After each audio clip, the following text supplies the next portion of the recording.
Hello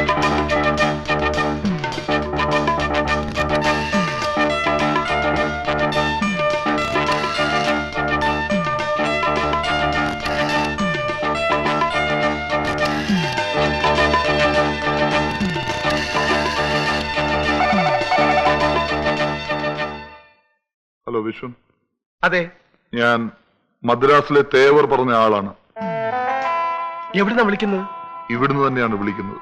എവിടെ കാണാം? നിങ്ങൾ നേരെ മ്യൂസിയത്തിലേക്ക് വരണം. ആളെ എങ്ങനെ അറിയും? ഒരു വെളുത്ത കർച്ചീഫ് ഷർട്ടിന്റെ പോക്കറ്റിൽ ഉയർത്തി വെക്കണം.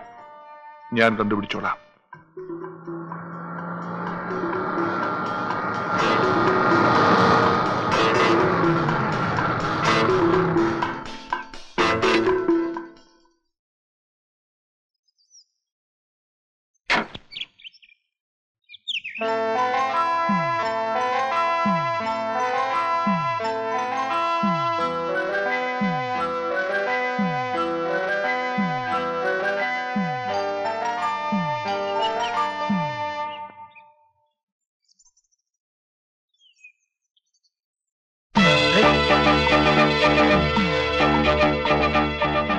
വിശ്വം, നിങ്ങൾ?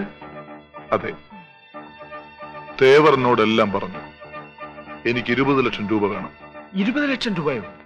യേസ്. റിസ്ക് കൂടുമ്പോ കോസ്റ്റും കൂടും. ഇത്രയും വലിയൊരു തുക ഞാൻ ഒറ്റയ്ക്കല്ല തീരുമാനിക്കേണ്ടത്. ഒരു കാര്യം, ഇതിൽ ബാർഗൈനിങ് ഇല്ല. 3 ദിവസം കഴിഞ്ഞ് ഞാൻ വീണ്ടും കോണ്ടാക്ട് ചെയ്യും. മുഴുവൻ തുകയും അഡ്വാൻസ് ആയി കിട്ടണം. That too in cash. എന്താ നിങ്ങളുടെ പേര്? ഒരു കമ്മ്യൂണിക്കേഷന് വേണ്ടി ഗോമസ് എന്ന് വിളിക്കാം. ശരി, മിസ്റ്റർ ഗോമസ്, തെറ്റിദ്ധരിക്കരുത്. തുറന്നു ചോദിക്കുകയാണ്. ഇത്രയും വലിയൊരു തുക ഒരു രേഖയുമില്ലാതെ നിങ്ങളെ ഏൽപ്പിക്കണം. നിങ്ങളെക്കുറിച്ച് ഞങ്ങൾക്ക് യാതൊരു വിവരവുമില്ല. പൈസയും വാങ്ങി നിങ്ങൾ കടന്നു കളഞ്ഞാൽ? 1.5 കോടി രൂപ എന്ത് വിശ്വാസത്തിലാണ് നിങ്ങൾ അവരെ ഏൽപ്പിച്ചത്? എന്ത് രേഖയുണ്ടായിരുന്നു? എന്നിട്ട് എന്താ സംഭവിച്ചത്? ഏതായാലും ഞാൻ അത്രയും വഷളനല്ല. ഞാൻ ഇതിന്റെ ഇരട്ടി ചോദിച്ചാലും നിങ്ങൾ തരും. നിങ്ങളുടെ അത്യാവശ്യം എനിക്കറിയാം. തിരിച്ചൊന്ന് ചോദിക്കട്ടെ, സംഭവത്തിന് ശേഷം നിങ്ങൾ കൈമലർത്തിയാൽ ഞാൻ എന്ത് ചെയ്യും? Better you take the risk. Mister Gomez, ഈ ഡീല് നടക്കുകയാണെങ്കിൽ നിങ്ങളുടെ ഓപ്പറേഷൻ ഏത് രീതിയിലായിരിക്കും? What's your plan? That is none of your business.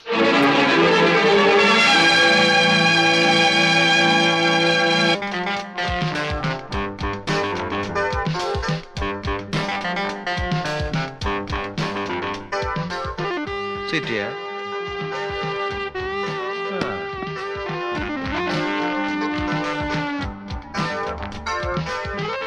Excuse me, I want one room. We have no one room, only double room. Darling, they have no one room, only double room. Take that. Give that.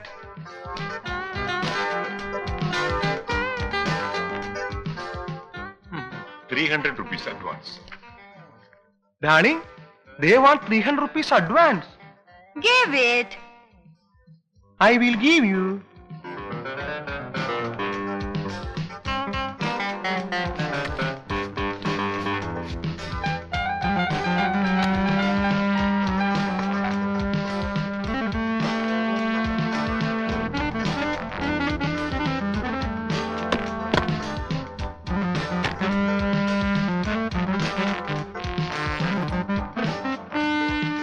What?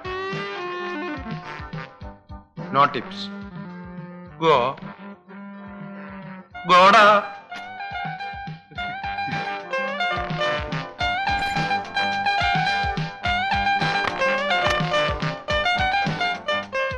ഓ, എന്തൊരു ചൂട്, വല്ലാത്ത ഉഷ്ണം. മോളാ fan എന്നിട്ടേ. മോളെ, അപ്പച്ചനെ പുറത്തൊക്കെ ഒന്ന് നോക്കിയിട്ട് വരട്ടെ. ദേ, സൂക്ഷിച്ചു വേണം, അബദ്ധമൊന്നും കാണിക്കരുതേ. നീ സമാധാനായിട്ടിരിക്കും, ദൈവത്തിനോട് പ്രാർത്ഥിക്കും.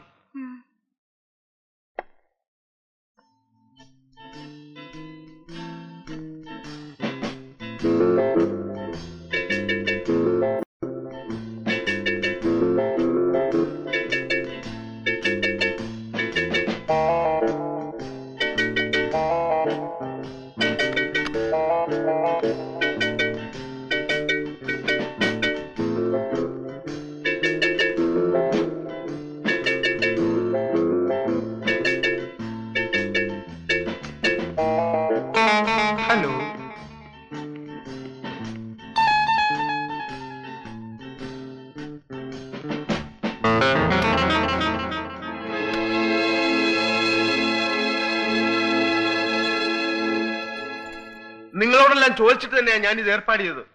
എന്നിട്ട് ഇപ്പോഴെന്താ ആരും ഒന്നും മിണ്ടാത്തത്? ഞാനില്ല, ഞാനിതിന് കൂട്ടു നിൽക്കില്ല. ഇപ്പോഴില്ലെന്നോ? പിന്നെ എന്ത് ചെയ്യണം? 1.5 കോടി രൂപ എണ്ണി വാങ്ങിച്ചപ്പോ ഈ അറപ്പൊന്നും ഉണ്ടായിരുന്നില്ലല്ലോ. നിങ്ങൾക്ക് എന്നോട് മാത്രം ഉത്തരം പറഞ്ഞാൽ മതി. ഞാൻ എത്ര പേരോട് സമാധാനം പറയണമെന്ന് അറിയാമോ? ഇവിടെ ആരും ആർക്കും വാക്കൊന്നും കൊടുത്തിട്ടില്ല. ഇന്നതൊക്കെ ചെയ്തോളാവുന്നു. ബിസിനസ് ആയാലാവും നട്ടോണ്ടാവും. താൻ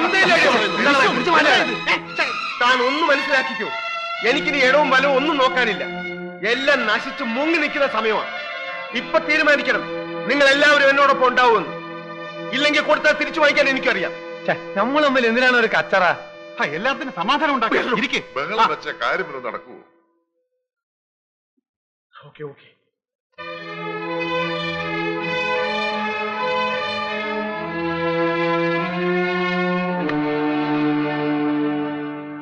ഐ എം സോറി. ഒരു നിമിഷം ഞാൻ എന്നെ തന്നെ മറന്നുപോയി. 20 ലക്ഷം രൂപ അതിപ്പോ എവിടെ നിന്നുണ്ടാക്കും? ഇപ്പൊ തന്നെ വിഷയം എത്ര ലക്ഷം മുടക്കി? ഇനി ഒരു 20 ലക്ഷം മുടക്കാന്ന് പറഞ്ഞാൽ ആവശ്യം എന്റേതാണല്ലോ.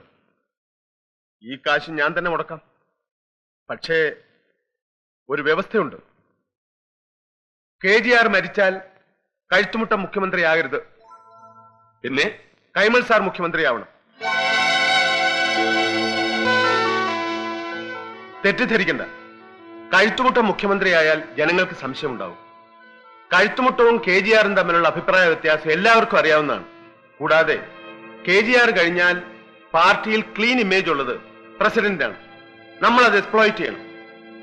ഇത് എന്റെ മാത്രം അഭിപ്രായമല്ല, എന്നെ സഹായിക്കാവുന്ന ഏറ്റവുടെയും കൂടെ തീരുമാനമാണ്. അപ്പൊ ഞാന് മുഖ്യമന്ത്രി ഒഴിച്ചു മറ്റെന്ത് വേണമെങ്കിലും ആകാം. അതിന് ഞാനൊരു MLA പോലും അല്ലല്ലോ. അതൊരു പ്രശ്നമാണോ? 6 മാസത്തിനകം എവിടെ നിന്നെങ്കിലും ജയിച്ചാ പോരെ? എന്തു പറയുന്നു? ശരി, നിങ്ങളുടെ മൗനം സമ്മതമായി കരുതുന്നു. നമ്മൾ തീരുമാനിച്ചതിൽ നിന്ന് ഇനി അണുവിട വ്യത്യാസമില്ല. നമ്മൾ തമ്മിൽ കൂടിക്കാഴ്ചയുമില്ല. ഇത് കഴിയുന്നത് വരെ. ഒരു കാര്യം ആരും മറക്കരുത്.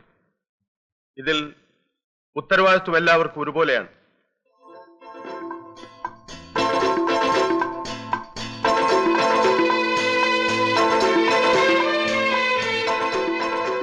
വാടോ.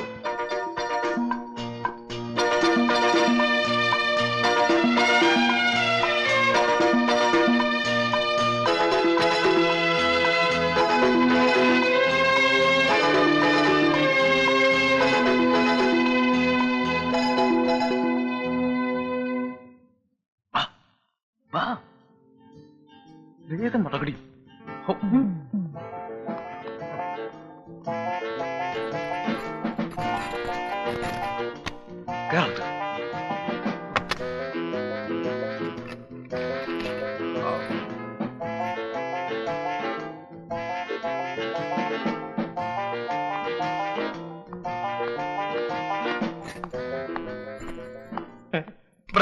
Brother, excuse me. Very hot. Some water. Room clean ചെയ്യണം സാഹിബേ. Very hot. Some water. Please. Go.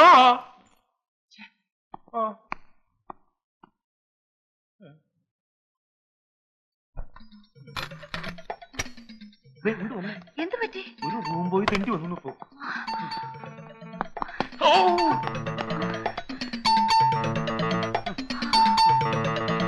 എന്തായി? ഒന്നുമില്ലേ?